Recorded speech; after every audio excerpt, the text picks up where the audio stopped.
नमस्कार दोस्तों। ABC online platform पे मैं डॉक्टर राकेश भाटिया आपका हार्दिक स्वागत करता हूं। हमारे इस प्लेटफॉर्म द्वारा लगातार राजस्थान की कला एवं संस्कृति से संबंधित कक्षाएं चलाई जा रही हैं।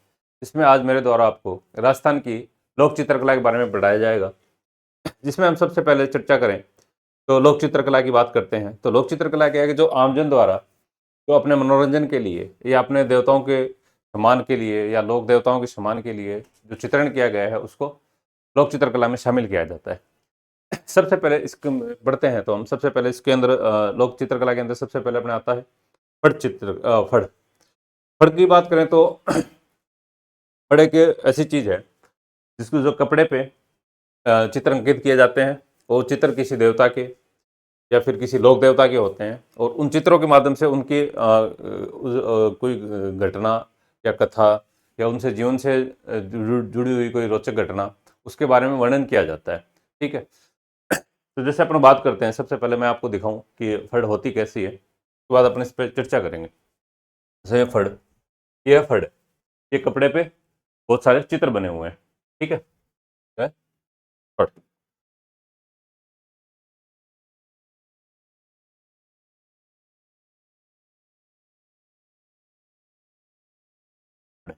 ठीक है।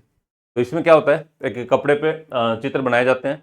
ठीक है। कि जैसे लंबाई ज़्यादा होती है ना, ये जैसे लंबी बनी हुई है ना, इस पे चित्र बना दिए गए हैं। ठीक है।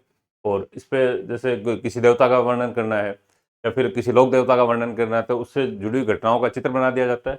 और फिर जो एक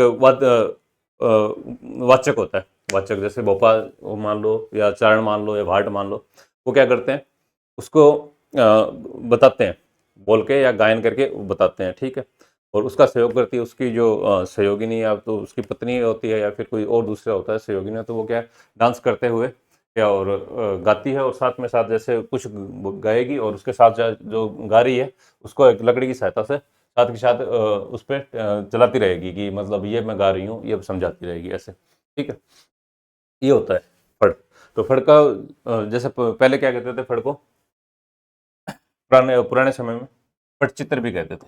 एक तो इसका ये वो नाम हो जाएगा पटचित्र, फड़ या पटचित्र, ये इसका उपनाम है। फड़ होती क्या है, तो मैंने बताया कपड़े पे चित्र अंकन किया जाता है और उस पे उसके बारे में बताया जाता है। तो कपड़े पर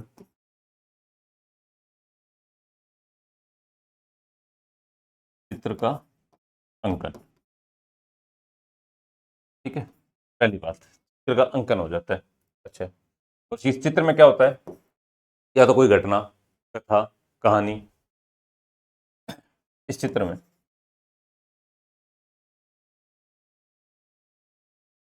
किसी घटना या कथा का चित्रण होता है, चित्रण होता है। तो आपसे ये पूछ लें कि फड़ क्या होती है, तो अपन ये बताएंगे कि किस कपड़े पे चित्रित किए हुए अंकन अंकन किए हुए चित्र। ठीक है। कपड़े पे अंकन किए हुए चित्र। ठीक है। और वो क्या जो चित्र किस चीज़ के हो सकते हैं, कोई घटना हो सकती है या कथा हो सकती है। ज़्यादातर फड़, अधिकतर फड़ जैसे बाबू जी की एग्जाम्पल की बात करें, बाबू जी की फड़ या फिर देव नारायण जी की फड़,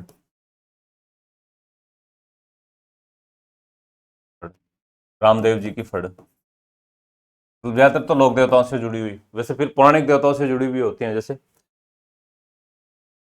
दुर्गा जी की फड़, है ना, ऐसे ये होती है फड़। इस चित्र में आप देख रहे हो ना, ये चित्र बना दिए जाते हैं और वो चित्र उसके बारे में वर्णन किया जाता है। अब ये वर्णन कौन करता है, या तो चारण करेंगे या भाट करेंगे, वाचन जो करता है, जो वर्णन करता है उसको कहते हैं वाचक। वाचक, तो वाचक कौन होगा, या तो होपा होगा या फिर चारण होगा। ठीक है। या फिर भाट होंगे, ये इसका करते हैं, वाचन करते हैं। और इसकी बात करें अपन वाचन के साथ साथ, वाचक होता है वाचन कर रहा है, उसके साथ साथ वाद्य यंत्र का भी प्रयोग किया जाता है। तो ज्यादातर जो फड़ है उसके अंदर रावण हत्या का, जंतर का इत्यादि का प्रयोग किया जाता है ना। तो जैसे वाद्य यंत्र का भी प्रयोग होता है, वाद्य यंत्र, तो रावण हत्या, ठीक है, जंतर इत्यादि का किया जाता है। अच्छा, अब क्या होता है, जो ज्यादातर तो क्या है, जैसे गांव में देखते हैं, ग्रामीण परिवेश में हम देखते हैं कि रात्रि के समय एक इनका जो ये भी खासियत है कि ये जो फड़ बाची जाती हैं ज़्यादातर वो रात्रि के समय होती हैं। कुछ एक दो हैं जो दिन में भी बाची जाती हैं, है ना, पर ज़्यादातर क्या है, रात को बाची जाती हैं ना। बाची जाना है मतलब उसको पढ़ा जाता है, ठीक है। अब क्या होता है, रात को लाइट लालटेन की सहायता से, लालटेन के जो प्रकाश होता है उसमें क्या होता है कि जो भोपी होता है, भोपिन सॉरी, जो भोपिन होती है वो क्या करती है कि नाचती रहती है, गाती रहती है और बताती रहती है, ठीक है, और लकड़ी की सहायता से उसको पढ़ के बताती रहती है, ठीक है। और जो भोपा होता है वो क्या करता है, साथ साथ रावण हत्था बजाता रहता है और गाता भी रहता है, ठीक है, नाचता भी रहता है, सॉरी, वो रावण हत्था बजाता है और नाचता भी रहता है, ये हो जाता है। एक तो मैंने जैसे किसको बताया, जो चित्र होते हैं उसके बारे में घटना बताई जाती है, या फिर ये जीवन से जुड़ी घटनाओं पर, जीवन से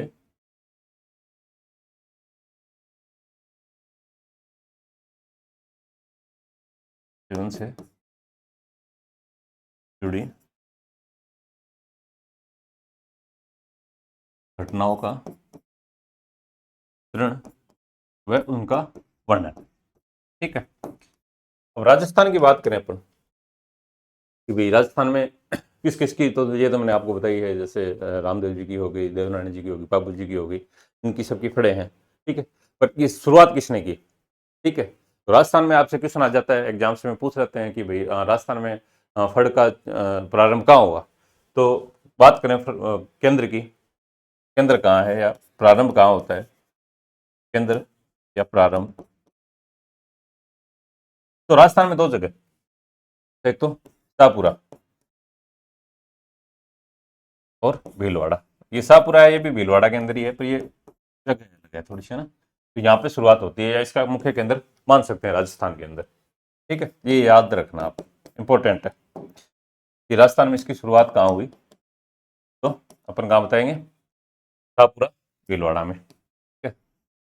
अकेला भी आ सकता है शाहपुरा नाम आपके, या फिर दोनों साथ भी लिखे हुए आ सकते हैं, तो शाहपुरा भीलवाड़ा, ठीक। अब राजस्थान में इसकी शुरुआत की बात करें, राजस्थान में इसकी शुरुआत किसने की, तो राजस्थान में एक पांचाजी जोशी हैं, तो शाहपुरा के रहने वाले हैं ना। राजस्थान में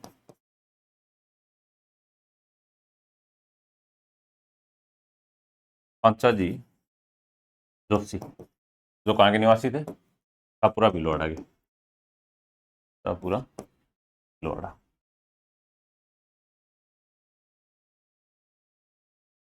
पांचाजी जोशी जी द्वारा फड़ चित्रण प्रारंभ किया गया, फड़ चित्रण प्रारंभ किया गया, ठीक है। तो ये कई बार एग्जाम्स में आया है क्वेश्चन की शुरुआत किसने की है, तो पांचाजी जोशी ने की है। ये इंपॉर्टेंट है, बहुत इंपॉर्टेंट है, आप याद रखना। केंद्र याद रखना कहाँ है, शाहपुरा भीलवाड़ा, और ये शुरुआत कौन कर रहा है, पांचाजी जोशी, ठीक है। कुछ महिलाओं ने भी की है। तो महिलाओं की बात करें तो जैसे भारत में ये शुरुआत जैसे राजस्थान में हो रही है, तो अपने देश के स्तर पे बात करें, देश में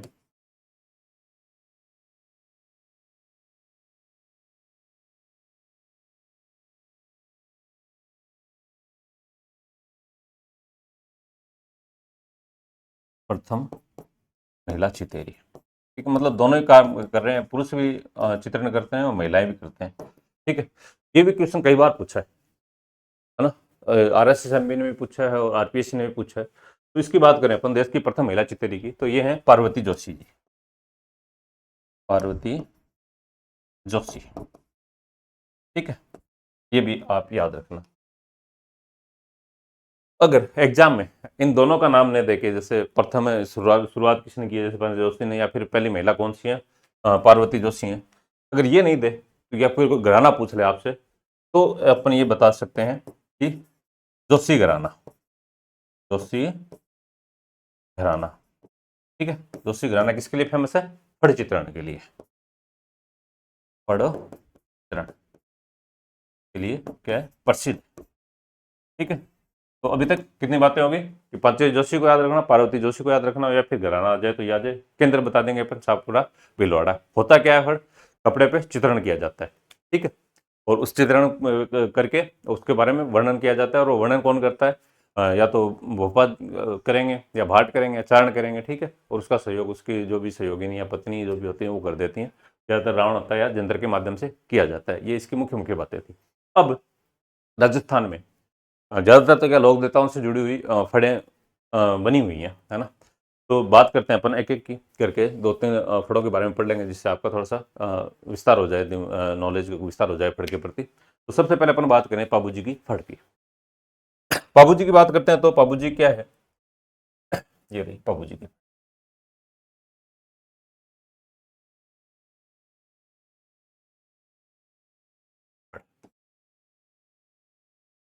पाबू जी की फड़ की बात करें अपन, तो पाबू जी एक तो है लोक देवता, राजस्थान के लोक देवता है। पहली बात तो लोक देवता है। ठीक है, लोक देवता है तो इनको कुछ फेमस है, जैसे एक तो ये प्लेग रक्षक और अ, ऊंट रक्षक के रूप में लोग देवता है। इसके जैसे प्लेग रक्षक और ऊंट रक्षक के रूप में इनकी क्या होती है, पूजा होती है। इनको माना जाता है। प्लेग तो चूहों से फैलता है, और ऊँटों में भी जो बीमारी हो जाती है, तो ये ऊँटों के या चूहों की वजह से कोई बीमारी फैल जाती है, जैसे चूहों की वजह से कोई बीमारी फैली या ऊँटों में कोई रोग आ गया, तो उसके लिए क्या करता है, जो जो ऊँट रख रहा है, जो पालक होता है, वो एक मनौती मांगता है कि मेरा ये ऊँट ये ठीक हो जाएगा, या ये कोई महामारी फैल रही है जीव जंतुओं से, वो ठीक हो जाएगी तो मैं आपके फड़ बचवाऊंगा। ठीक है, तो फड़ बचवाने के लिए फिर वो क्या करेगा, एक भोपे को बुलाएगा। और वो भोपा क्या करेगा, वो रावण हत्या की सहायता से, ये देखो ये जो फोटो है ना, मैं जैसे दिखा रखा है घोड़ी पे उनको हाथ में भाला लिए हुए, तो वो ये ऐसे चित्र लेके आएगा, वो कपड़ा लेके आएगा और कपड़े पे ये चित्र बना होगा। ठीक है, इसको लेके आएगा वो फड़ को साथ में, और इसका जो वर्णन है, चित्र है, उसका वर्णन वो करता रहेगा। तो इसमें जैसे दिखा रहे हैं अपन, इसकी बात कर रहे हैं अपने पाबू जी की फड़ की बात कर रहे हैं, तो इनको जैसे कैसे कालमी है, काली घोड़ी है, इस पे दिखा रखा है, इसके हाथ में भाला है, तो इनका वो वर्णन करेगा और साथ के साथ वो रावण हत्या बजाएगा। ठीक है, तो पहली बात तो क्या है, बात कर रहे थे अपन इनको, इसके ऊँट प्लेग का या ऊँट का रक्षक माना जाता है और इनकी पूजा की जाती है। ग्रामीण स्तर पर पालकों द्वारा, जो पालने वाले होते हैं ना, पालकों द्वारा मनौती मांगी जाती है, मनौती मांगी जाती है,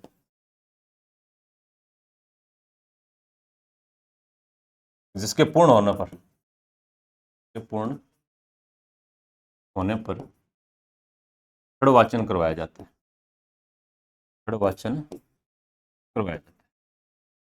ठीक है, करवाया जाता है। अब आपके पास एग्जाम में क्वेश्चन कैसे आता है, जैसे ये तो हो गया, जैसे पाबू जी की फड़ है, इसके अंदर एक तो ऐसे क्वेश्चन आएगा कि पाबू जी की फड़ के जब पढ़ते हैं या बांसते हैं, तो उस समय कौन सा वाद्य यंत्र काम में लिया जाता है, या या फिर इसका वाचन कौन करता है, तो फिर जातियों के नाम दे दिए जाते हैं। ठीक है, ऐसे तो वाचक की बात करें अपन, जो बांच रहा है वो कौन है, बोपा। ठीक है, बोपा जाति के लोग इसका वाचन करेंगे, वाचन करेंगे बोपा, है ना।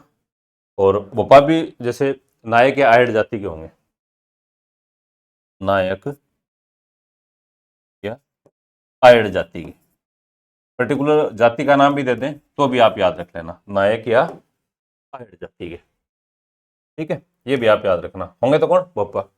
वाद्य यंत्र कौन सा होगा, रावण हत्था, ये भी आप याद रखना। अब अपने तो बात कर रहे थे कि चित्र बनाने के बाद, कि कपड़े पे चित्र बना होता है और उसका वर्णन किया जाता है। अब इस एग्जाम में यह भी क्वेश्चन आ सकता है आपसे कि जो पाबूजी की फड़ है उस पर कौन कौन से चित्र अंकित हैं। तो अब बात करें पाबूजी की फड़ की चित्र, तो चित्र कौन कौन से हैं, जैसे एक तो भाले का, भाला भी क्या है, जैसे हाथ में लेके घोड़े पे हैं, बाबू जी, और उनके चेहरे के सामने ऐसे दिखा रहा है ना, तो भाले का। दूसरा उनकी जो घोड़ी है केसर कालमी, केसर कालमी, ठीक है, ये घोड़ी है, इसका चित्रण है।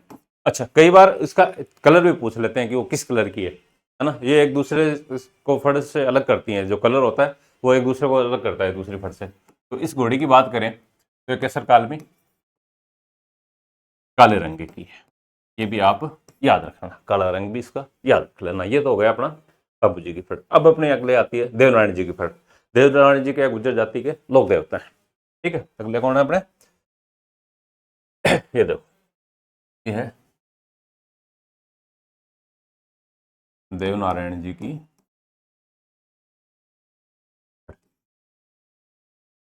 देवनारायण जी कौन है,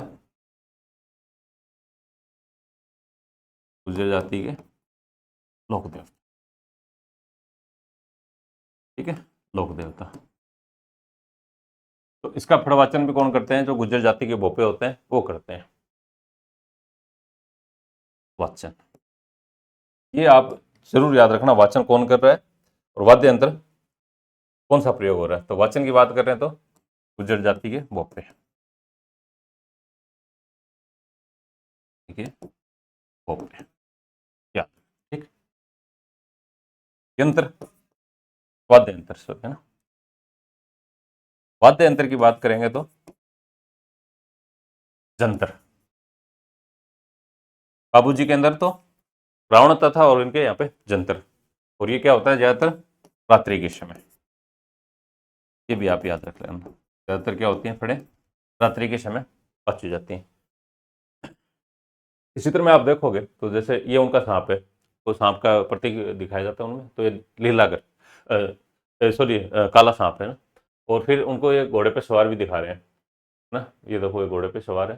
तो इनका जो घोड़ा है उसका नाम है लीलागर, है ना। और वो हरे हरे रंग का है, घोड़ी जो है वो लीलागर है और वो हरे रंग की है। चित्र की बात करें कि भाई चित्र कौन कौन से हैं, तो एक तो सर्प का है, सर्प का या नाग का घेरा, ठीक है, ठीक। दूसरी बात करें नाग के अलावा, दूसरा क्या है उनकी घोड़ी। कई बार एग्जाम में ये भी पूछ लेते हैं घोड़ी का क्या नाम है, तो घोड़ी का नाम है लीलागर, लीला, ठीक है। और ये है कैसे, हरे रंग की, हरे रंग की। बाबू जी की थी केसर काल में काले रंग की, और ये इनकी जो लीलागर है घोड़ी वो हरे रंग की, ये होगी, ठीक है।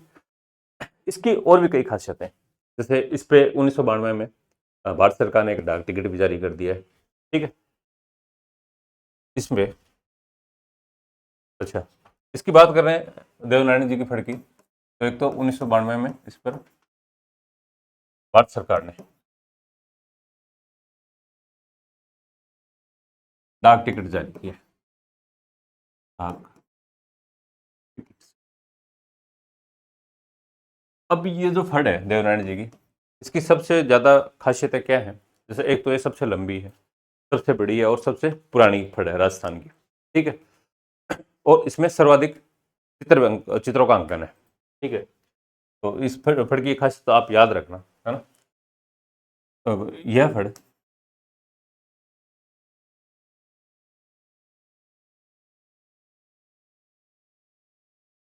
सबसे लंबी, बड़ी और प्राचीन फड़ है, ठीक है। और सर्वाधिक इस फड़ में सर्वाधिक चित्रांकन हुआ है। जितनी भी राजस्थान की फड़े हैं उनमें सबसे ज्यादा इसी में सर्वाधिक चित्रांकन, ये भी आप याद रखना। ये दोनों चीज याद रखना, पुरानी लंबी बड़ी फड़ कौन सी है, देवनारायण जी की फड़ है, और सर्वाधिक चित्रांकन इसमें ये भी देवनारायण जी की फड़ में है, ठीक है। ये बात आप जरूर याद रखना, ठीक है। वाद्य यंत्र मैंने आपको बता दिया, जंतर, ठीक है, ये अलग था उससे, जैसे रावण उसमें रावण था हो रहा था, बाबू जी की इसमें जंतर हो रहा है, ये होगी देवनारायण जी। इसके बाद अपन बात करें रामदेव जी की फड़, नेक्स्ट अपने रामदेव जी की फड़। तो रामदेव जी भी लोक देवता हैं।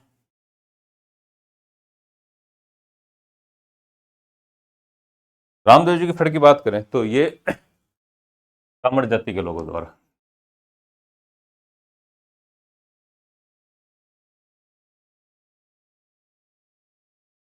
ब्राह्मण जाति के या फिर मेघवाड़,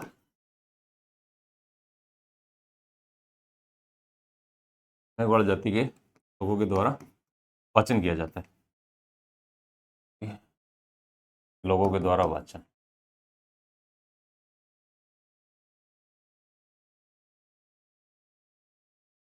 द्वारा वाचन। और वाद्य यंत्र की बात करें तो रावण हत्ता, रावण। ये मैं आपको अलग अलग क्यों बता रहा हूँ बार बार, क्योंकि इनमें वाद्य यंत्र और ये कौन कौन कर रहा है वाचन, ये दोनों पूछे गए हैं। और इसकी बात करें, इसके जो इसका निर्माण किसने किया, तो निर्माण की बात करें अपन तो चौथमल जी हुए हैं। चौथमल जी, उन्होंने इस फड़ का निर्माण किया है। चौथमल है, उन्होंने इसका निर्माण किया है। ये भी आप याद रखना, कई बार पूछ लें कि किसने बनाई है, तो चौथमल जी ने बनाई है। तो इसका वाचन कौन करेगा, ब्राह्मण जाति के या मेघवाड़ जाति के लोग करेंगे। ठीक है। तो वाद्य यंत्र की बात करेंगे तो रावण हत्ता, ये आप याद रखना। ठीक है। कहाँ होता है ज्यादातर, तो अपन कर देंगे मरु क्षेत्र में। ठीक, मरु क्षेत्र में इसका ज्यादातर वाचन होता है। अब इसके बाद आती है जैसे रामदल्ला और कृष्णदल्ला की, नेक्स्ट अपनी रामदल्ला की और कृष्णदल्ला की फड़।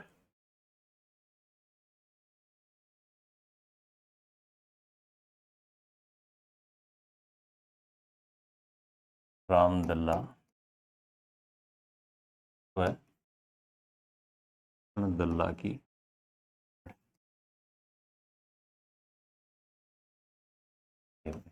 अभी तक तो क्या ज्यादातर लोक देवताओं पे आई थी। अब इसकी बात करें तो ये दोनों राम और कृष्ण के जीवन पर आधारित हैं। राम और कृष्ण के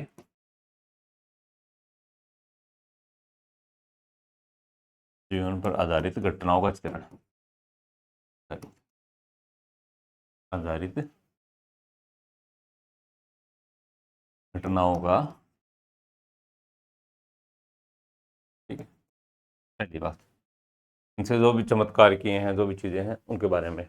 और इसकी शुरुआत, इसकी एक धूलजी जोशी हुए हैं। धूलजी जोशी, ये आपसे पूछ भी सकते हैं कि इनका प्रारंभ किसने किया है, तो धूलजी जोशी ने प्रारंभ किया है। ये आप इंपॉर्टेंट है, ये धूलजी जोशी वाला। अब इनकी बात करें अपन तो इसकी अभी तक तो जो अपन पढ़ रहे थे फट, उनमें क्या किसी न किसी वाद्य यंत्र का प्रयोग हो रहा था। लेकिन इसके अंदर दो चेंज आएंगे। जो दूसरे लोक देवताओं की फट है उसके अलावा इनमें दो चेंज आएंगे। एक तो क्या होगा, इसमें किसी वाद्य यंत्र का प्रयोग नहीं होता। पहली बात इंपॉर्टेंट, ये आपसे एग्जाम में पूछा जा सकता है कि कौन सी फड़ है जिसमें वाद्य यंत्र का प्रयोग नहीं होता। तो ये रामदला और कृष्णदला की फड़ है ना। एक तो किसी वाद्य यंत्र का प्रयोग नहीं, वाद्य यंत्र का प्रयोग नहीं, और में हो रहा था, इसमें नहीं है, इंपॉर्टेंट। दूसरी बात, जो बाबू जी की फट थी या देवरानी जी की फट थी, वो रात को बांची जा रही थी या पढ़ी जा रही थी। इसका वाचन दिन में होता है, ये भी आप याद रखना, ये इंपॉर्टेंट है। साथ के साथ इसका वाचन दिन में किया जाता है, वाचन दिन में किया जाता है। तो ये दो अंतर हो गए हैं, एक तो इसका वाचन दिन में होगा और इसमें कोई भी वाद्य यंत्र का प्रयोग नहीं होगा। ये दोनों बातें आप याद रखना, तो दिन में और प्रयोग नहीं, वाद्य यंत्र का प्रयोग नहीं, ये दोनों चीजें याद रखना है। किस पे, राम और कृष्ण के जीवन पे जुड़ी हुई है। और इसकी बात करें तो धूलजी जोशी ने इसका प्रारंभ किया। उसके बाद आती है अपनी एक भैसासुर की फट। नेक्स्ट है भैंसासुर की।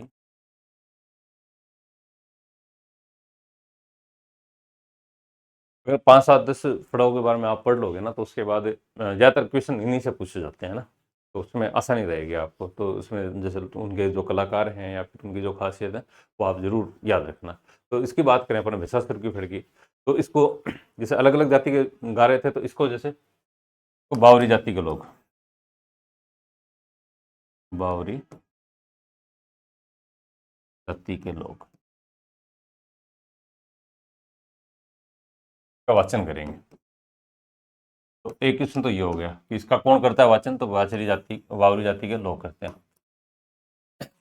अच्छा, ये हर बावरी जाति के लोगों के घरों में रखी जाती है, ठीक है। और जब भी वो चोरी करने जाते हैं, उनका मुख्य कार्य होता है चोरी करना, तो जो जब भी वो चोरी करने जाते हैं तो इसकी पूजा करके जाते हैं। तो इससे क्या जुड़ा हुआ है फैक्ट, कौन जाएगा, बावरी जाति के लोग है ना। चोरी करने जाने से पहले,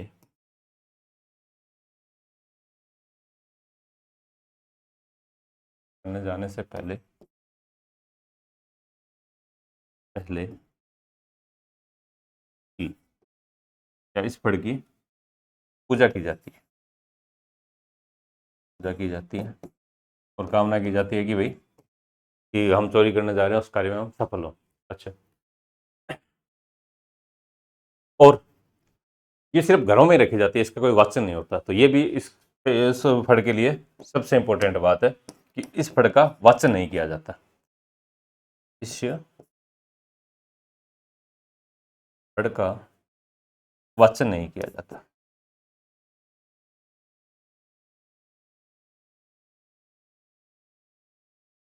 वाचन नहीं किया जाता, कृपया रखी जाती है, घरों में रखी जाती है, इसकी पूजा की जाती है।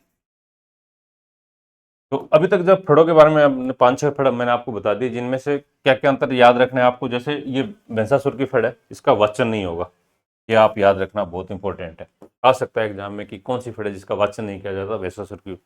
और जैसे रामदला और कृष्णदला की फड़ की बात की, तो उसमें किसी वाद्य यंत्र का प्रयोग नहीं होता और उसका दिन में वाचन किया जाता है।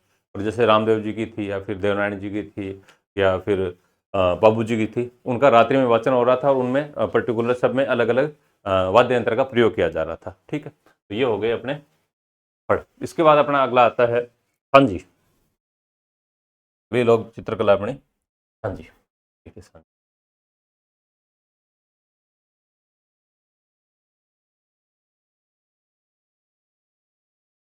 क्योंकि राजस्थान की संस्कृति में सांझी का बहुत महत्वपूर्ण स्थान है। इसकी बात करें तो इसकी शुरुआत वृंदावन से होती है, प्रारंभ। ये भी पूछ सकते हैं आपसे कि सांझी की शुरुआत कहाँ से हुई है, तो प्रारंभ वृंदावन से,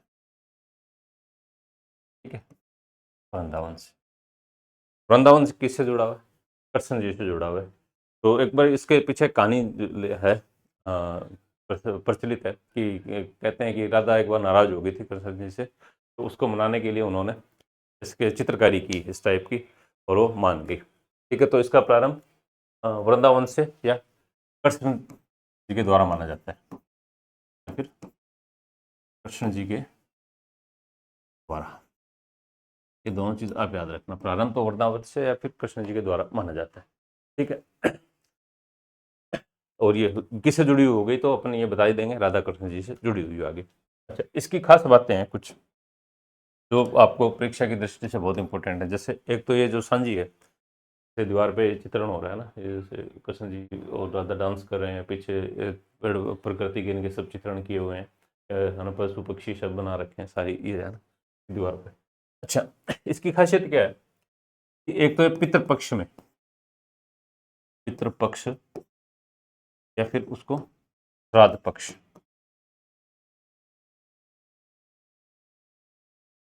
में इसका चित्रण किया जाता है। चित्रण ये इंपॉर्टेंट है, ये आप याद रखना। सबसे इंपॉर्टेंट बात है, उसका समय पूछ सकते हैं आपको एग्जाम में, कब प्रारंभ होती है सांझी की, ये कब प्रारंभ की होती है, तो ये अपन क्या बताएंगे, पितृपक्ष या श्राद्ध पक्ष में इसका चित्रण किया जाता है, ठीक। और जैसे 15 दिन के श्राद्ध होते हैं, तो हर दिन अलग अलग चित्रण बनते हैं, उसके झांकी के रूप में उसका चित्रण किया जाता है, ठीक है। तो ये कब हो रहा है, पितृपक्ष या श्राद्ध पक्ष में, करते कौन है, कुंवारी कन्याओं द्वारा किरण होता है, द्वारा गोबर व मिट्टी की सहायता से।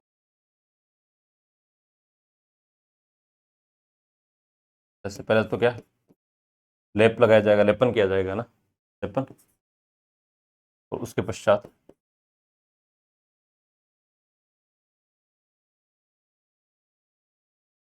सफेद रंग का, है ना, सफेद रंग का या फिर कुमकुम का, हल्दी का, इनका प्रयोग करते हुए उसके पश्चात कुमकुम, हल्दी, पौड़ियाँ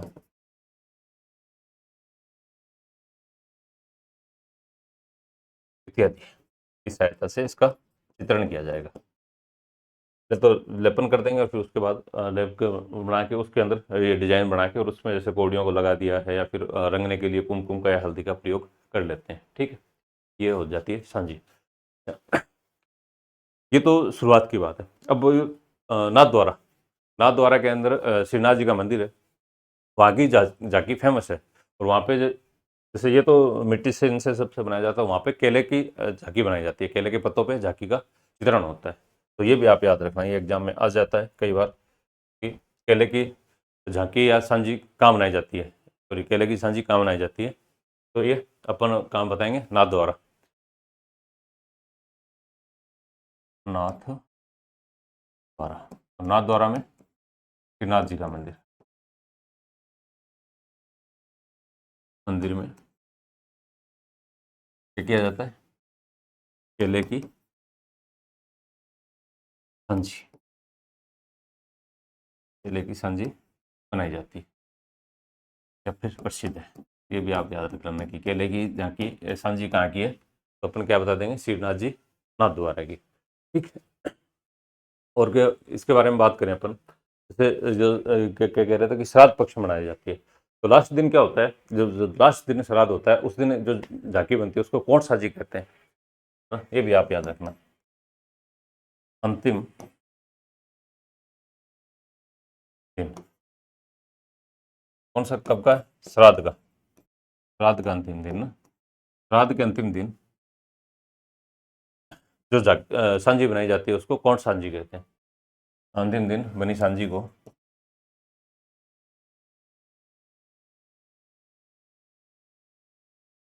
कोट सांझी कहते हैं,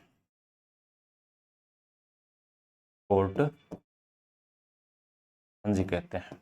ये आप याद रखना, कोट सांझी क्या होती है, तो जो श्राद्ध के जो अंतिम दिन मनाई जाती है वो कोट सांझी होती है। अच्छा, उदयपुर में एक मच्छिंद्र नाथ जी का मंदिर है ना, उसमें बहुत सारी सांझियाँ बनी हुई है, तो उसको सांझिया मंदिर भी कहते हैं, ये भी आप याद रखना। ये बार आ जाए भाई सांझिया मंदिर कहाँ है, तो मच्छिंद्र नाथ का मंदिर, मच्छन मच्छिंद्र मच्छिंद्र नाथ कहाँ, उदयपुर में, उदयपुर में सांझियों की अधिकता के कारण, सांझियों की अधिकता के कारण सांझिया मंदिर कहलाता है, कारण सांझिया मंदिर कहलाता है,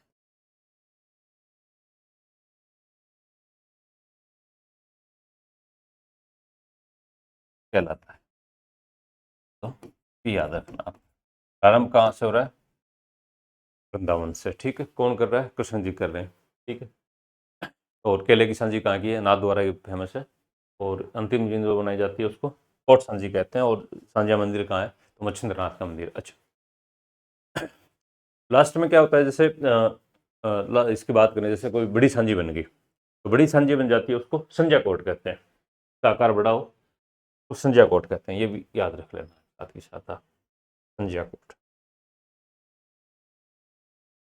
ऐसे आ जाए संध्या कोट क्या है एग्जाम में, तो जो बड़ी सांझी होती है उसको संध्या कोट कहते हैं, इंपॉर्टेंट, बड़ी सांझी को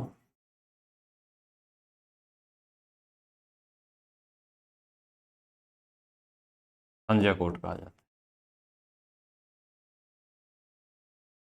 कोट कहा जाता है।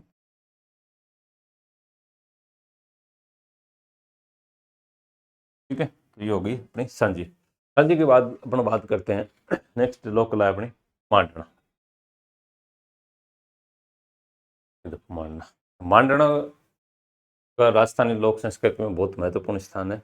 और ये मांडने किसी मांगलिक अवसर पे या त्योहारों पे घरों के बाहर या फिर आंगन में या प्रवेश द्वार पे अंकित किए जाते हैं। इसमें ज़्यादातर तो जैसे सफ़ेद रंग का प्रयोग होता है या फिर बीच में हिरमिच का या गेरुए रंग का प्रयोग किया जाता है। और अलग अलग जैसे कोई चित्रकारी, कोई पशु पक्षियों के चित्र या फिर किसी कोई लोक देवता के या फिर कोई आस्था से जुड़ी हुई चीज़ों के चित्र उस पर अंकित किए जाते हैं। ठीक है, तो अपन बात करें जैसे कि कब बनाई जाती है या फिर होती क्या है, तो ये मांडना है ना। मांडना की बात करते हैं अपन। तो एक तो ज़्यादातर क्या कब बनाए जाते हैं, मांगलिक अवसर या त्योहारों पर। मांगलिक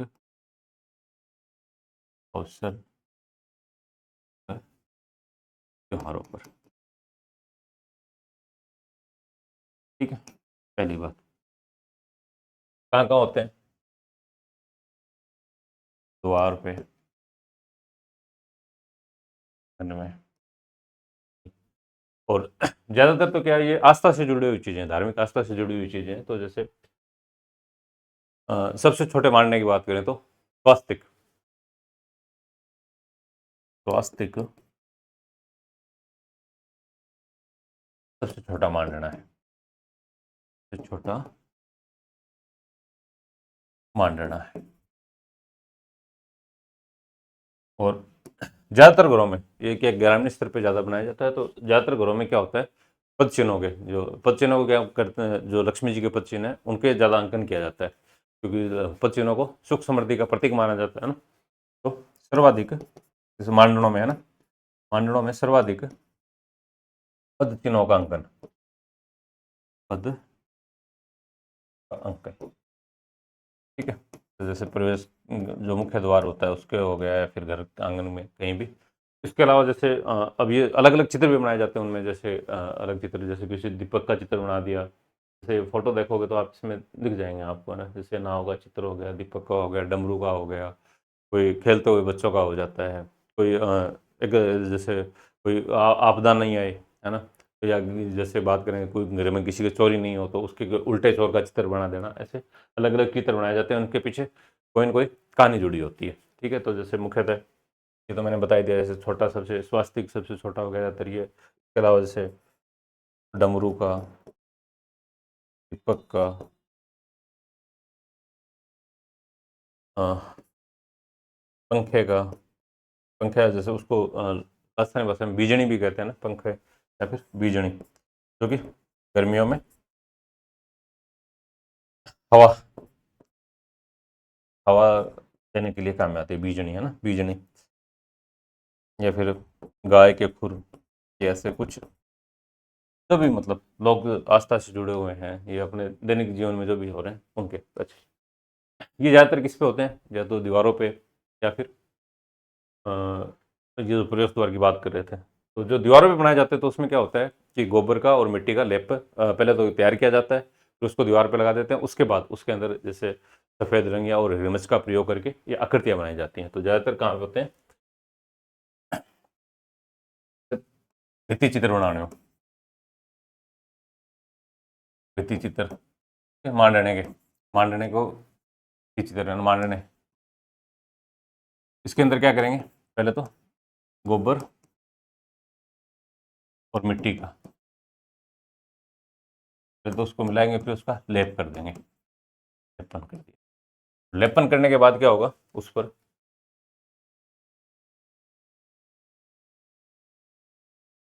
सफेदा, है ना, मतलब जो व्हाइट कलर जिसमें आ जाएगा ना, बस हिरमच, गेरुआ रंग कहते हैं। इन दोनों का रंगों का प्रयोग और फिर नई नई डिजाइन बना देना या आकृति बनाना, प्रयोग करके आकृतियां बनाना। ठीक है, ये हो जाता है, ये मांडने हो गए। अब पर्टिकुलर मांडने हैं तो उनको अलग अलग नाम भी दिया गया है ना, हर जगह का। जैसे विवाह के अवसर पर जो मांडने बनाए जाएंगे, तो जो मंडप होता है पर्टिकुलर नाम भी दे रखा है। जैसे मंडप की बात करें ना, मंडप कब होता है, जो शादी के जो फेरे किया जाते हैं उसमें मंडप में बनाया जाने वाला मांडना, मंडप में बनाया जाने वाला मांडना, तो इन्होंने एक पर्टिकुलर नाम दे रखा है, ताम। क्या कहते हैं, ताम। ये आपसे पूछा भी जा सकता है, अगर गहराई में जाए एग्जामिनर पूछे क्वेश्चन की ताम क्या होता है, तो क्या बताएंगे, जो मंडप में या विवाह के समय जो मंडप लगाया जाता है उसमें जो मांडना माना जाता है उसको क्या कहते हैं, ताम कहते हैं। और जैसे इसी तरह जैसे अपनी दिवाली का अवसर हो गया, त्योहारों की बात करें तो होली है, तो होली के अवसर पर जो मांडना बनेगा, तो मांडना बनेगा उसको चेकड़ी कहा जाता है, चेकड़ी या चेकड़ी कहा जाता है, फिर चेकड़ी। ये कब बनाया जाएगा, होली के अवसर पर। तो ये भी आप याद रखना। तो जो शादी के अवसर पर होगा ताम हो जाएगा, और घरों के बाहर जैसे बता दिया कोई स्वास्तिक पद चिन्ह ये सब बना दिए जाते हैं। इसके बाद आता है अपना नेक्स्ट बातिक। प्लीज लोग चलिए, बातिक।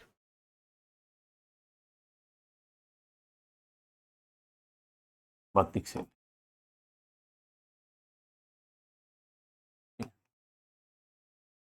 एक शिल्प शैली, इसकी खासियत क्या है कि इसका ये जो बातिक है इसको कपड़े पे बनाया जाता है, कपड़ा जैसे सूती वस्त्र या रेशमी वस्त्र पर। और सूती वस्त्र और रेशमी वस्त्र पे क्या किया जाता है कि पहले तो कोई डिजाइन बनाई जाती है, जैसे कोई चित्र बनाना हो तो उसकी डिजाइन बनाई जाती है, उसका काले मार्कर से या उससे पेंसिल से किसी से मार्क कर लेते हैं उसको, जो चित्र बनाना है उसका डायग्राम तैयार कर लेते हैं, आउटलाइन है उसका। और उसके बाद उसको क्या करते हैं, जो बाकी का जो हिस्सा बच जाता है डिजाइन बनाने के बाद या चित्र बनाने के बाद, उसको मोम से उसमें मोम फैला देते हैं। ठीक है, और मोम फैलाने के लिए फैला देते हैं, और उसमें एक मोम के अंदर बेरजा नामक एक पदार्थ मिला देते हैं, बेरजा मिला देते हैं, तो जिससे क्या वो ढंग से पकड़ कर ले कपड़े पे। और उसके बाद जो जहाँ पे आउटलाइनर किया है उस स्थान को, उस जगह को, उस पूरे कपड़े को है ना, क्या करते हैं, जो रंगों में जो रंग जिसमें डाल रखा होता है उसको रंगना होता है, उसमें डालते हैं। तो जहाँ जहाँ जो खाली स्थान होता है ना वहाँ पे तो वो कलर आ जाएगा, उस पर रंग आ जाएगा, और जहाँ मोम में लगा होता है वहाँ पे कलर नहीं आएगा। ठीक है, तो ये हो जाता है। जैसे ये आप चित्र देखोगे तो इसमें जैसे बीच बीच में जो वाइट स्पेस दिख रहा है आपको, तो इस यहाँ पे क्या है, यहाँ पे मोम लगा हुआ था, और जहाँ पे डिजाइन बन रखी है इसको जो कलर था उसके अंदर भिगोया गया और उस पर कलर आ गया कपड़े पे। ठीक है, अच्छा इसकी भी खासियत होती है कि जैसे पहले हल्के कलर का प्रयोग करेंगे, उसके बाद गहरे रंग का प्रयोग करेंगे, ऐसे अलग अलग करते हैं, है ना। और जैसे बात करें कि शिल्प शैली हो गई, ठीक है, क्या किया जाता है इसको, रेशमी या फिर सूती वस्त्र को रंगने के लिए इस शैली का प्रयोग कब होगा, इसको लिए, है ना, सूती वस्त्र को रंगने के लिए, रंगने के लिए, ये याद रखना। ठीक है, इंपॉर्टेंट। अब कैसे रंगा जाता है, तो पहले कपड़े पर क्या करते हैं, कपड़े पर चित्र का डिजाइन तैयार कर लेते हैं, कपड़े पर जो चित्र रंगना है या कुछ करना है, चित्र का प्रारूप या आउटलाइनर, है ना, प्रारूप या फिर आउटलाइनर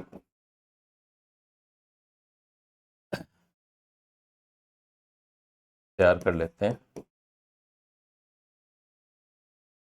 पहली बात। और शेष कपड़े को, शेष जो कपड़ा बच जाता है, शेष कपड़े पर मोम फैला दिया जाता है, मोम फैला दिया जाता है।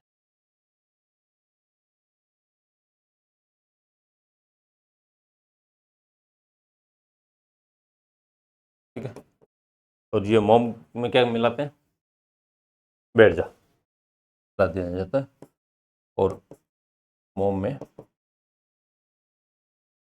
बैठ जा मिलाया जाता है।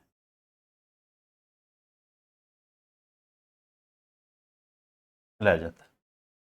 अब जहाँ जहाँ मोम फैल गया तो फिर क्या करते हैं, मिलाया जाता है। ठीक है। मोम फैलाने के पश्चात, फैलाने के पश्चात कपड़े को रंगा जाता है।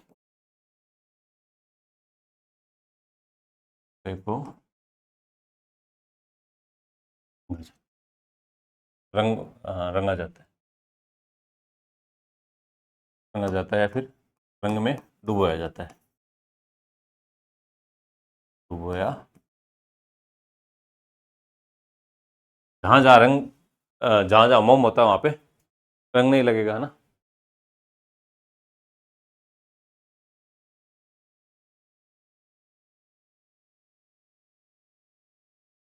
रंगा जाता है। हाँ, मोम फैला होता है।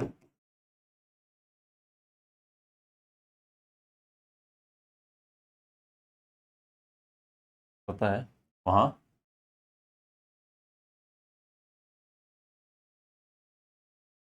रंग नहीं चढ़ता। वहाँ रंग नहीं चढ़ता।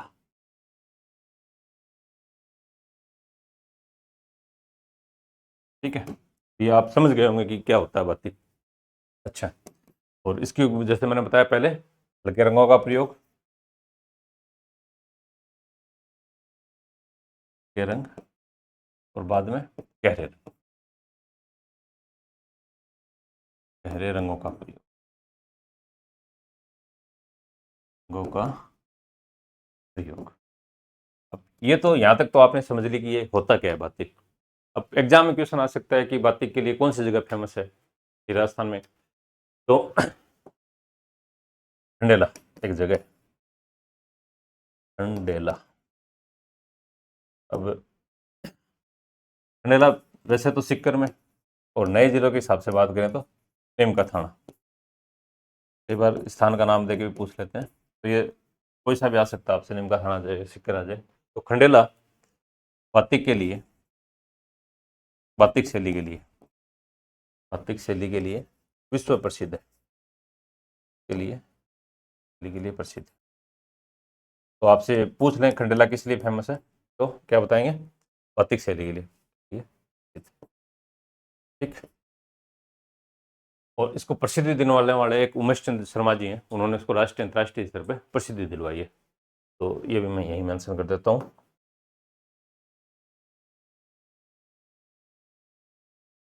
जगह तो खंडेला होगी, और उमेश चंद्र शर्मा, ये भी आप याद रखना, इंपॉर्टेंट है नाम। जगह तो याद रखनी है आपको खंडेला तो, बाकी इसका भी नाम याद रखना, उमेश चंद्र शर्मा जी ने तो किसको, बातिक शैली को राष्ट्रीय व अंतर्राष्ट्रीय स्तर पर पहचान दिलवाई है। राष्ट्रीय स्तर पर बातिक शैली को पहचान दिलवाई है।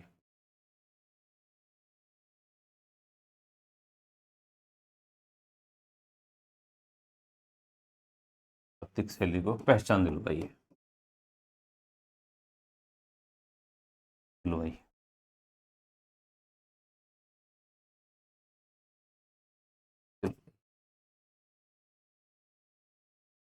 जगह खंडेला याद रखनी है, और कलाकार उमेश चंद्र शर्मा को आप जरूर याद रखना। ठीक। उसके बाद अपना आता है नेक्स्ट, पाने। एक अपनी एक और है लोक कला, पाने। पानों से आप सारे, पाने को सब जानते हो। पाने क्या होते हैं, जो कागज पे जो देवी देवताओं के या लोक देवताओं के जो चित्र बने होते हैं वो पाने कहलाते हैं। पहले पाने पूछ लें, पाने होते क्या, तो जैसे देवी देवताओं के कागज पर बने चित्र,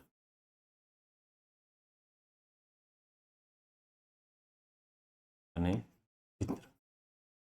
तो एग्जाम में आ जाए कि पाने क्या है, तो जो लोक देवी देवता हैं या पौराणिक देवी देवता हैं उनके बने हुए चित्र पाने कहलाते हैं। ठीक है।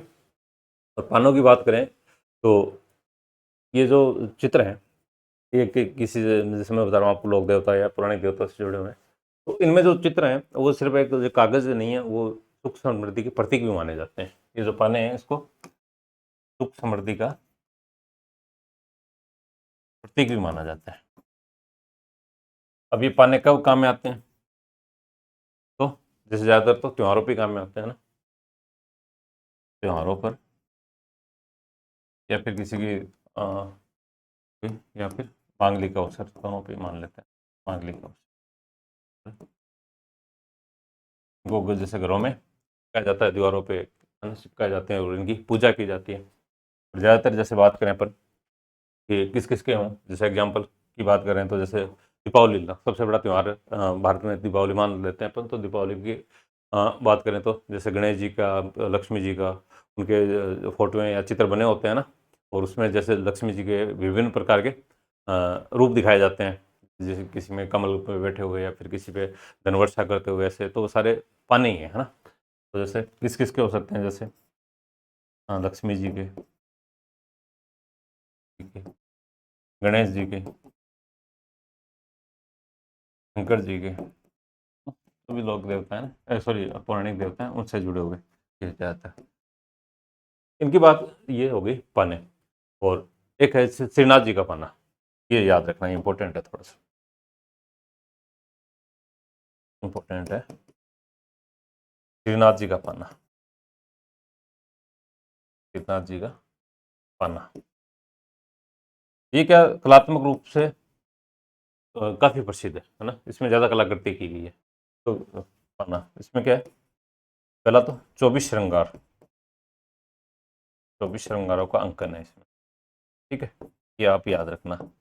ये ऐसा आ भी जाए कि सबसे ज्यादा कलात्मक कौन सा है, तो श्रीनाथ जी का पाना है कलात्मक, सर्वाधिक कलात्मक है ना।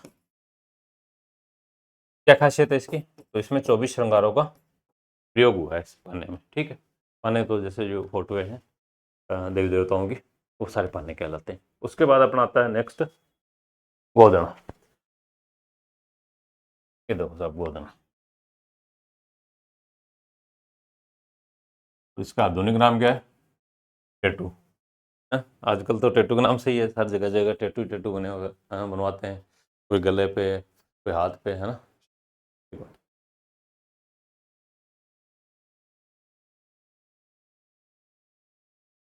गोदना, गोदना की बात जैसे चित्र में देख रहे हो, जैसे इस पे चित्र कोई बना रखे हैं ना, ये क्या होता है गोदना। गोदना में जैसे कोई आकृति बनाई जाती है, तो या किसी का नाम लिखवा दिया जाता है, पति पत्नी का नाम, या किसी आराध्य देव की चित्र बनवा लिया जाता है ना, ये करवाया जाता है गोदना में। और इसका भी प्रारंभ क्या कहते हैं कि जैसे कृष्ण जी ने प्रारंभ किया था, तो पीछे भी एक कहानी जुड़ी हुई है कि सबसे पहले उन्होंने स्मृति के अंदर, इसका मुख्य कारण होता है स्मृति, तो राधा जी के उस पे शरीर पे उन्होंने सबसे पहले स्मृति चिन्ह बनाए थे, तो वो गोदने कहलाते हैं ना। तो जैसे बात करें अपन, तो इसका प्रारंभ कृष्ण जी से माना जाता है, प्रारंभ। उसके साथ कहानी क्या बताई गई है, सर्वप्रथम राधा जी,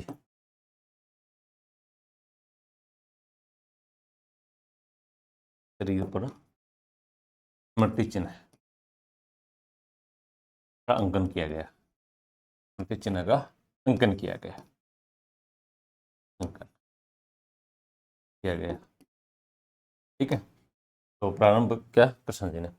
अब ये क्या, अब क्या ग्रामीण परिवेश में इसका ज़्यादा प्रचलन है, राजस्थान के अंदर ग्रामीण परिवेश में ज़्यादा प्रचलन है, और पुरुष और महिलाएं दोनों ही इसका उसको गुदवाते हैं।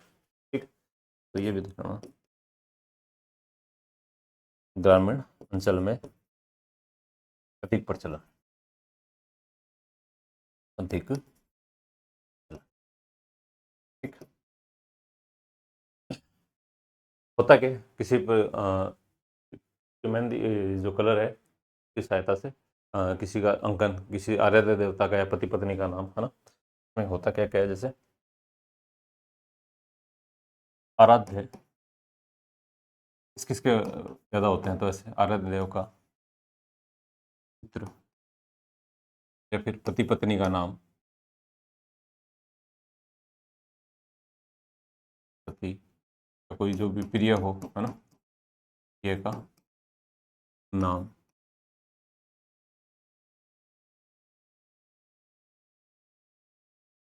तो पक्षियों का चित्रण करवा लेते हैं, कोई मोर बनवा लेता है, कोई और कुछ बनवा लेता है ना, हाँ बनवा लेता है, ऐसे उनका भी चित्रण करवा लेते हैं, ये करवा लेते हैं। और राजस्थान के अंदर नट जाति के लोग, है ना, वो ज़्यादा इसको गुदवाते हैं ना, तो नट जाति के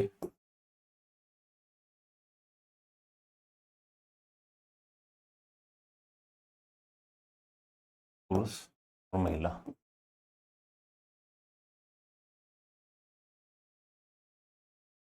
उतना अधिक गुदवाते हैं।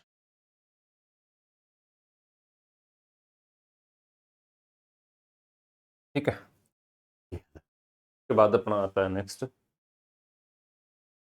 मेहंदी। ठीक, मेहंदी तो जानते ही हो कि सभी के घरों में मेहंदी यहाँ लगाई जाती हैं। तो मेहंदी, मेहंदी की भी खासियत है साहब, कब कब लगाई जाएगी, एक तो मांगलिक और त्योहार के अवसर पर, त्योहार के अवसर पर। ठीक, मांगलिक की बात करें तो कोई विवाह वगैरह के समय, और त्योहार तो जो भी हिंदू कैलेंडर के हिसाब से जो भी त्योहार आते हैं वो सारे होते हैं। अब इसमें क्या होता है, इसकी खासियत होती है मेहंदी की, कि इसमें अलग अलग डिजाइन, अलग अलग डिजाइन बनवाए जाएंगे, कोई कोई आकृति बना दी जाएगी, किसी का नाम वगैरह लिखवा दिया जाता है ना, कोई चित्रण जैसे आकार, इसमें इस फोटो में देखो आप, अलग अलग किस तरह की डिजाइन बना रखी, कितनी सुंदर है ना, ना? सारे फूल पत्तियाँ सब डिजाइन, है ना, चांद सितारे सब बनाए जाते हैं। ठीक है, तो मेहंदी तो आप समझ ही गए होंगे। उसके बाद अपने नेक्स्ट बात करें अपन, अगला अपन आता है बिल। ये है बिल, क्या है, बिल है साहब।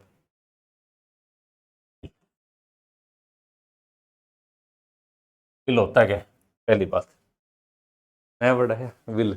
बिल होता क्या है, बिल में क्या है, ये देखो, ये फोटो देख रहे हो ना आप, बिल एक ऐसी चीज है, मैलनुमा आकृति, मिट्टी की बनी हुई मैलनुमा आकृति होती है, जिसके अंदर जो दैनिक उपयोग की जो चीजें हैं उनको सुरक्षित रखा जाता है। ठीक है, तो पहले तो ये लिख देता हूँ, पहले ये होता क्या है बिल, पूछ लेते हैं कई बार, मिट्टी की बनी महलनुमा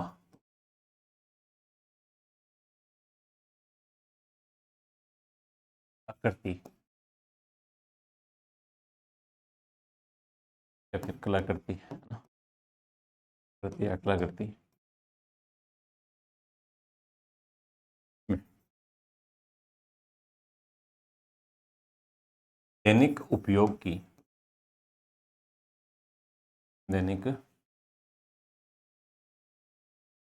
उपयोग की वस्तुओं को सुरक्षित रखा जाता है, वस्तुओं को, चीजों को सुरक्षित रखा जाता है, ये तो रखा जाता है, पहली बात। ठीक है, तो जो सामान रखने के लिए, जैसे इस फोटो में देख रहे होंगे, थाली है, केतली है, और भी कुछ चीजें हैं, ये सारी रख रखी हैं, है ना। अब ये बनता कैसा है बिल, बिल के लिए क्या करते हैं कि बांस की पतली पतली लकड़ियाँ ली जाती हैं, खपचियाँ ली जाती हैं, और उनको क्या करते हैं कि उसमें घोड़े की जो लीद होती है वो और मिट्टी को मिला के ये डिजाइन तैयार किया जाता है।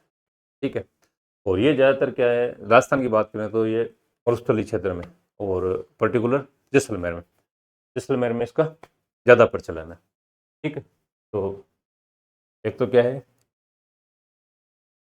जैसे मैं बताऊं कि तैयार कैसे किया जाता है, तो बांस की कच्ची, वह घोड़े की पीठ पर चिकनी मिट्टी है ना, यानी कि मिट्टी की सहायता से बनाया जाता है, सहायता से बनाया जाता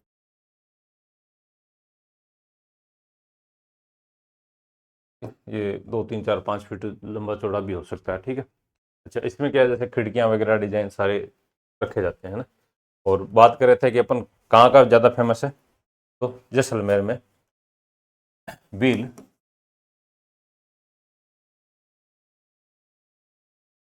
मनुष्य संस्कृति का प्रतीक है, संस्कृति का प्रतीक है, तो मरुस्थलीय क्षेत्रों में ज़्यादा प्रचलन है। और जैसलमेर में मुख्यतः जैसलमेर, एक बार डिस्ट्रिक्ट भी पूछ लें तो आपसे, मुख्यतः। और बनाता कौन है, मेघवाल जाति की स्त्रियां।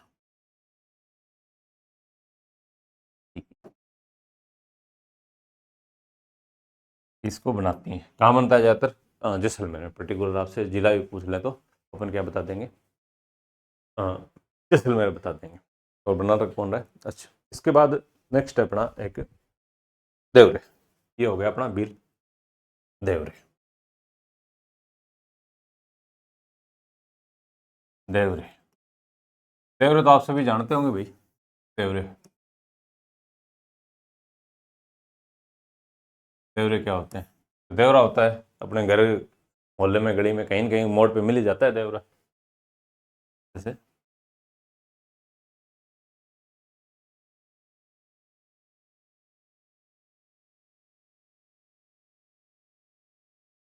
अब देवरा है,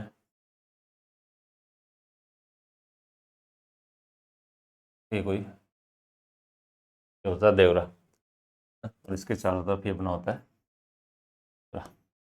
तो एग्जाम में आ जाए आपसे कि देवरे क्या होते हैं, तो चबूतरे पे बनी हुई त्रिकोणात्मक आकृति, पहली बात तो ये देख रहे हो ना, ये देख लेते हो कहीं न कहीं घर से बाहर निकलते ही मोड़ पे, हैं, सड़क के किनारे कोई न कोई आपको देवरा मिल जाता है, ठीक है। और ये ज़्यादातर क्या होते हैं, लोक देवताओं से जुड़े होते हैं, ठीक है।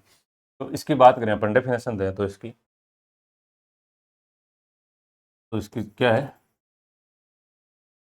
चबूतरे पर बनी त्रिकोणात्मक आकृति,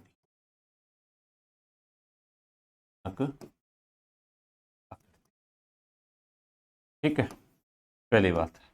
और ज़्यादातर मैंने आपको बताया कि ये लोक देवताओं से रिलेटेड होते हैं, लोक देवताओं से संबंधित।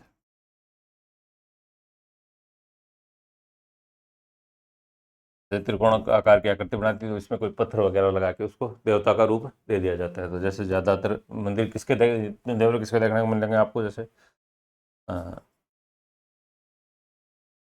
भैरव जी का, भैरव भैरव जी है ना, भैरव जी का, रामदेव जी का, बाबू जी का, मतलब जो ज़्यादातर लोक देवता है ना, उनके बने होते हैं, ठीक है। और मिल ही जाते हैं, जैसे बताया कि घर से बाहर निकलते तो ये हो गए देवरे। उसके बाद अपन बात करें, देवरों के बाद अपन आता है नेक्स्ट पथवारी। पथवारी पथवारी क्या होता है, जो पथ प्रदर्शक होता है वो पथवारी है, की भी पूजा होती है ना, पथवारी। तो इसको क्या है, एक तो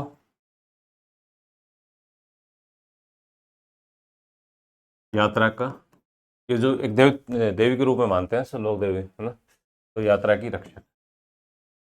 कोई भी ग्रामीण प्रदेश में आप देखते हो कि कोई भी यात्रा पे जाता है, तीर्थ यात्रा पे जाता है, तो सबसे पहले इसकी पूजा की जाती है। एक तो कोई तीर्थ यात्रा पे जाता है, जाने से पहले इसकी पूजा होती है, पहले क्यों पूजा की जाती है भाई, कि यात्रा मंगलमय हो, है ना। और कोई किसी प्रकार का विघन नहीं आए, है ना, ये की जाती है। और ये क्या होता है, ज़्यादातर गांव के बाहर मंदिर के रूप में स्थापित होती है। ठीक है, खुले में एक मंदिर होता है और मंदिर के आसपास जैसे एक दो मंदिर और भी होते हैं, जैसे कोई माता का भी हो सकता है, फिर भैरव जी का, या फिर भोमिया जी का, ऐसे एक दो मंदिर और भी होते हैं। उनके आसपास ये पथवारी है ना, माना जाता है कि यहाँ से ये अपनी देवता है, लोक देवी हैं और ये अपनी यात्रा की रक्षा करेंगी। ठीक है, उसके बाद अपना नेक्स्ट है पटवारी, जो बता दिया यात्रा की रक्षक या पथ की रक्षक भी कह सकते हो उसको। पथ की रक्षक कौन सी देवी है, तो पथवारी है ना, रक्षक देवी। ठीक, उसके बाद अपना है नेक्स्ट पिछवाई।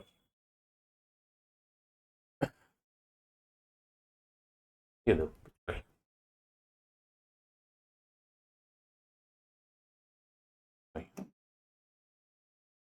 पिछवाई क्या होती है, कपड़े पे बना,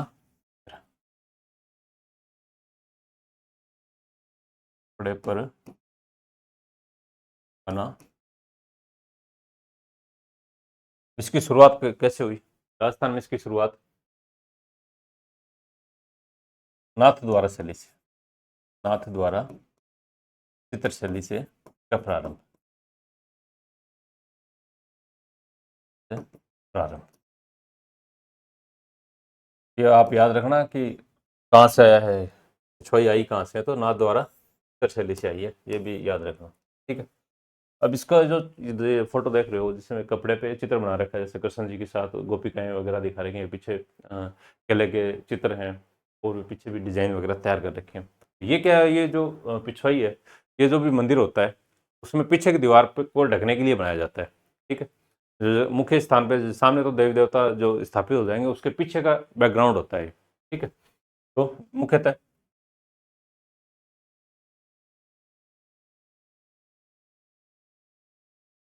मंदिर की दीवारों को ढकने के लिए, दीवारों को के लिए। और इस पे क्या क्या होता है, जैसे फोटो में तो दे रखा है वो तो है ही, कृष्ण जी को दिखा रखा गोपिकाओं के साथ, साथ के साथ जैसे नाथ द्वारा से ली चाहिए, तो एक तो एग्जाम्पल इसका जो श्रीनाथ जी का मंदिर है नाथ द्वारा में, वहाँ की पिछवाई फेमस हो जाएगी। ठीक है, वहीं से शुरुआत हो रही है। दूसरी बात, इसमें जो बुनाई जा रही है उसमें क्या होता है, प्रकृति का चित्रण हो जाएगा, प्रकृति का चित्रण। ठीक है, और पर्टिकुलर जिस शैली से जुड़ी होती है उसकी थोड़ी सी खासियत भी इसमें आ जाती है।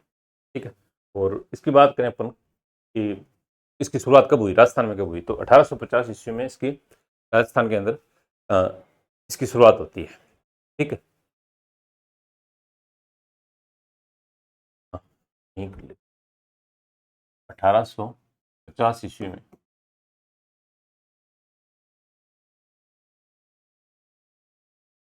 जोशी परिवार द्वारा। तो अब ये भी क्वेश्चन आ सकता है आपका कि नाथ द्वारा शैली से या सॉरी पिछवाई शैली से कौन सा परिवार जुड़ा हुआ है, तो जोशी परिवार द्वारा प्रारंभ। ठीक है, ये आप याद रखना, जोशी परिवार पर से संबंधित भी जोशी परिवार था और इससे पिछवाई से संबंधित भी जोशी परिवार है। ठीक, उसके बाद एक और है अपनी नेक्स्ट, ठीक है, हप्पा। हप्पा की बात करें तो ये धार्मिक विश्वास का प्रतीक है, पहली बात तो धार्मिक विश्वास का प्रतीक। हप्पे ये हाथ पे मेहंदी वगैरह लगा के या फिर रंग वगैरह लगा के इसका डिजाइन तैयार कर दिया। थापा यानी हाथ का निशान है ना, थापा या फिर हाथ का निशान। ये क्या होता है, ज्यादातर तो जो ग्रामीण महिलाएं हैं उसके द्वारा उनके द्वारा प्राकृतिक रंगों का प्रयोग करते हुए कोई ना कोई ये चित्र बनाया जाता है ना, ग्रामीण महिलाओं द्वारा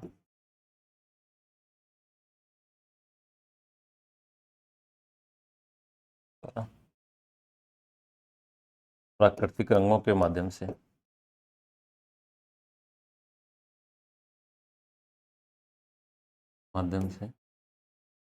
छापे का अंकन किया जाता है। छापे का अंकन किया जाता है। ठीक है। और अब ये फोटो में देखो आप छापा, तो जैसे हाथ का निशान हो गया, इधर ओम हो गया, स्वास्तिक हो गया, और ये मंदिर की डिजाइन हो गई, और ये नीचे पद चिन्ह हो गए। तो सारा एक पूरी देवी देवता की तरह इसको दिखा दिया गया है। ठीक है, किया जाता है। काफी जैसे बने, ये कब कब बनाए जाते हैं, जैसे कोई मांगलिक के अवसर पे या फिर त्योहारों पे बनाए जाते हैं। छापे कब कब बनवाए जाते हैं, मांगलिक या त्योहारों के अवसर पर। त्योहारों के अवसर पर। और जैसे ग्रामीण प्रवेश की बात करें तो जैसे शीतला माता के छापे या फिर गोगा जी के छापे, ये छापे है ना? ये बना दिए जाते हैं और उनको पर्टिकुलर नाम दे दिया जाता है। जब भी कोई अवसर आता है जो जिसकी मान्यता होती है, उस अवसर पे चित्र बना दिए जाते हैं और उसकी मान्यता दे दी जाती है। ठीक है, तो ये था अपने आज की लोक चित्रकलाएं। ठीक है, थैंक यू।